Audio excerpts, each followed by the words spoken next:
fala yuqbal min, tidak akan diterima, ditolak.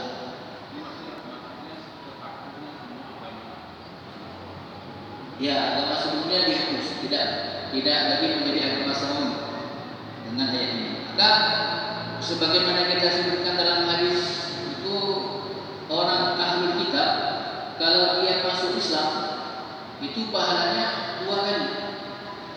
Jadi orang ahlul kitab, apakah Yahudi atau Nasara, mereka beriman kepada Nabi Muhammad SAW, maka mereka mendapatkan pahala 2 kali. Bagaimana maksud pahala 2 kali? Maksud pahala 2 kali, seandainya mereka pada masa Yahudi atau pada masa ahlul kitabnya mereka beramal saleh, mungkin ada kebaikan-kebaikan yang mereka lakukan, nah, itu ketika dia masuk Islam itu tetap dicatat pahala. Beda dengan orang kafir.